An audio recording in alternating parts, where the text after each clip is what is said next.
Ambassador International ina ka fito sulhu, ina za ka sulhu,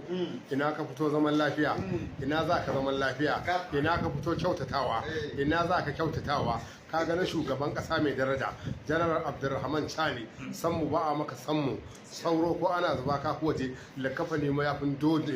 juji mafakar gwazarma, dusa mai guba maganin haɗaman mai tinkiya, jirgin sama ko matar da ke tsare ta san ka Abdulrahman Chani, sauro ko ana zuba ka waje, lakafa ne na ce mayafin dole. Abdulrahman Chani ce kuka fi gaban tsallaka, sai dai mutum ya zo kallo, kwangiri karfen jirgi, makera ka sai makelin asari, makiya sun zubo wuta a Nijar, Allah ya sako ruwa, ya gara ta kan yi da dutse, inuwar jaki Janar Abdulrahman Chani ba ta baiwa mai kura tsoro. In ka ji a yi gidan mata, an ka ji tambari sai sarki bindiga a barwa soja. Janar Chani ikon Allah, a tare a buge ba dama, a bari ka wuce ga haushi na ambasada ya saka da ikon Allah, ya gara ta kan yi da dutse.